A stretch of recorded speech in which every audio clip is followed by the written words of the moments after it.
સ્વાગત છે તમારું મારા એક નવા વ્લોગમાં. તો અત્યારે સવારના 10:30 વાગે 11 વાગ્યે અત્યારે દાદા ગમત ગુલાલ જોઈ જેમ કે હું અંદર બેઠો હતો શાંતિથી ફોન જોતો હતો, યુટ્યુબ જોતો હતો અને ઇન્સ્ટાગ્રામ ફરતો હતો. તમે ભૂલી ગયો હતો કે મારા બ્લોગ બનાવવાનું બાકી છે. હાલમાં બહાર આવી ગયા જેમ કે હાલ અત્યારે વાદળા એકદમ મસ્ત છે, વાતાવરણ મસ્ત છે, ગરમી વધારે પડે હા.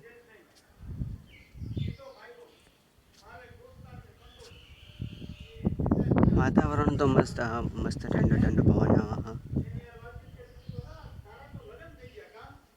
હું બહાર વાતાવરણ જોવા આવ્યો તો ઠંડો ઠંડો પવન આવે હાલું બહાર રહું તો મસ્ત ઠંડો ઠંડી ગરમી જતી રહે. ગરમી તો અમે જતી રહેવાની ચમકા ચોમાવું આવશે હવે તો વરસાદ આવવાનો જ છે તો ફાઇનલ જલ્દી વરસાદ આવી જાય. ઠંડો મસ્ત પવન આવે પણ અત્યારે જે બધું કામ કરવાનું હતું એ બધું કામ મેં પટાવી દીધું. અત્યારે હવાનું જે કામ કરવાનું હતું એ બધું કામ પટાવી દીધું એટલે મેં અત્યારે બ્લોગ ચાલુ કર્યો. જેમ કે કોમ જાણે ચાલુ હોય અને હું બ્લોગ બનાવી જ નહીં એક તો કોમ હોય તો ત્રણ બ્લોગ બનાવી શકું. એટલે હું હાલ ઠંડા ઠંડા પવન લેવા માટે ઠંડા ઠંડા વાયરી મસ્ત ખાવા માટે બહાર આવ્યો હતો. અને બહાર તડકો એટલો પડતો નહીં, સવારે અને સાંજે એટલો તડકો નહીં પડતો. જે બપોરે તડકો પડે એ જોરદાર તડકો પડે. અત્યારે સવારે અને સાંજે મસ્ત જે ઠંડો પવન આવે એ મસ્ત પવન આવે અને ઠંડી ઠંડી પવન ગરમીમાં હાર રહે. ગમત ગુલાલ જોવો દાદા ચાણી પડશે ગમત ગુલાલ 11 વાગે. ઓહો માલ અંદર આવ્યા તો દાદા કંઈક હવે ગમત ગુલાલ મારા 11 વાગે પડશે કેમ કે એમના 11 વાગે સમાચાર આવી અને 11 વાગે બીજું કામ આવે ને તો મને તો જોવા મળવાનું જ નહીં.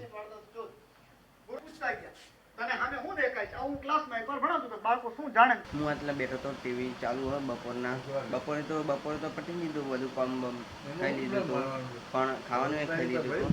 અને અત્યારે કેટલા વાગે આવી? અત્યારે વાગે કેટલા? હા તો અત્યારે 5:20 થઈ ગઈ કેમ કે બધું ખાવાનું થઈ ગયું બપોરે ખાવાનું બધું કામ બીજું બધું પટી ગયું અને અત્યારે 5 સાડા 5 થવા આવ્યા છે તો હમણાં સિરિયલ આવવાની હા એકદમ હિન્દી ડબેડ એટલે સાઉથમાં બનેલી, સાઉથની લેંગ્વેજમાં બનેલી અને ગુજરાતીમાં ડબ કરેલી એક જ સિરિયલ એક જ. અને જે રાતે 9 વાગે આજુબાજુ હોય એ સાઉથની સિરિયલ પણ ગુજરાતીમાં ડબ કરેલી. એટલે બીજી ડબ થાય ને ગુજરાતીમાં હિન્દી ગુજરાતીના ડબ જ સિરિયલ થાય તો એ રીતે જોવી. હું એટલે બ્લોગ ચાલુ કરીને તો હું બપોરે બ્લોગ બનાવતો નહીં અને અત્યારે જે બ્લોગ બનાવે જેટલું બનાવું એટલું બનાવું જોઈએ જેટલું બનાવું. કેમ કે હાલ તો બહાર તડકો નહીં એટલું બધું પણ ગરમી પણ સવારે મેં કીધું હતું કે જેટલો મસ્ત પવન આવે હા એ સવારે અને સાંજે હોય.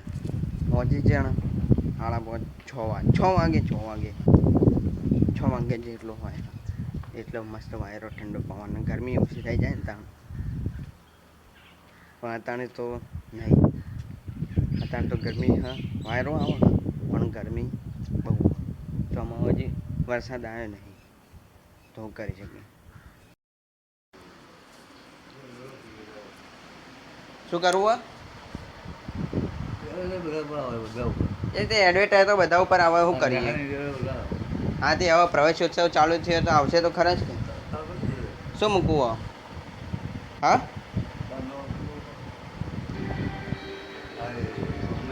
એટલે એડવર્ટાઈઝ તો આવો શાળા પ્રવેશોત્સવ ચાલુ થયો તો એડવર્ટાઈઝ ના આવે દાદા? હા બધામાં આ ગુજરાતી તો ગુજરાતીની જેટલી ન્યૂઝ ચેનલો છે જેટલી પિક્ચરોની જેટલી સિરિયલોની ચેનલ એ બધા ઉપર આવે એવી એડવર્ટાઈઝ જે બધામાં આવે બધી ચેનલ ઉપર આવે. પણ હવે શાળા પ્રવેશોત્સવ ચાલુ છે તો એની એડવર્ટાઈઝ તો આવે ને જેટલી એડવર્ટાઈઝ એટલી આવે જેટલા વધારે પૈસા આવે એટલી વધારે એડવર્ટાઈઝ એટલી બધાને ખબર હોય પણ દાદા વાપરતા જ નહીં કે આટલી બધી એડવર્ટાઈઝ ચમ આવે. તો ખરે જેટલા પૈસા વધારે આવશે પૈસાનો પાવા જેટલા પૈસા વધારે આવશો એટલી વધારે એડવર્ટાઈઝ આવશે. જેટલા વધારે ચેનલોમાં આવશે એટલી વધારે ચેનલોમાં એડવર્ટાઈઝ ચાલશે. એટલી વધારે લોકો જોઈ છે ને ચેનલ જે એડવર્ટાઈઝ હોય ને એટલે તો કોક વાર એડવર્ટાઈઝ વધારે આવી જાય ઘડીએ એડવર્ટાઈઝ આવી જાય એટલે બધો પૈસાનો ખેલ.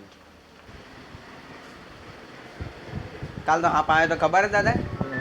હા અને તમને ખબર જ નહીં? કાલ રાતે ખળચિત્રો આવ્યો તો હોય કણ હોયથી હોય હતો તે પછી હર્ષે આવે કે પપ્પાએ જોયો તે હોયથી ઓમ જાય ને પછી ઓમ જતો રહ્યો. દાદા ખળચિત્રો હું તમે નહોતો કીધું હમણાં હું આટલે લેવા આવ્યો હતો, આટલે બત્તી લઈને લેવા આવ્યો હતો, એટલે ચેક કરવા માટે એના માટે કોઈ ખખડાતું હતું એટલે મેં બત્તી લઈને ચેક કરી પણ કોઈ જો દેખાણો ના. પછી હર્ષાએ જોયું હું આટલે બેઠો તો આટલે ખબર હે. પછી હર્ષાએ જોયું તો કોઈક અવાજ આવે. પછી હર્ષાએ ખડચિત્રો જોયો. હર્ષાએ જોયો પપ્પાએ જોયો. પછી ઓયથી તો પછી ઓમ જતો રહે ખડચિત્રો જતો રહે પછી પેલી બાજુ ખેતરોમાં.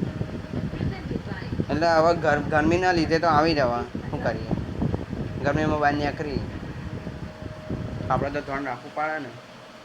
હા પાણી હાફ ના કહેવાય ને, ખડચિત્રો કહેવાય. ખડચિત્રો તમને ખબર છે. ખડચિત્રો આવ્યો હતો. હું રાતે આટલા ટીવી જોતો હતો અને ખબર પડી કે ખડચિત્રો આવ્યો. હર્ષાએ જોયું હતું કે પપ્પાએ જોયું હતું, કોને જોયું તો ખબર નહીં, પણ મેં તો જોયું જ નથી, મને તો ખબર જ નથી. પછી પાછળથી કીધું જતો રહ્યો, આમ થઈને આમ કાઢ્યો, પછી ખબર પડી કે ખડચિત્રો આવ્યો. કે હું તો આટલા ટીવી જોતો હતો રાતે 10:30 વાગ્યાની આજુબાજુ.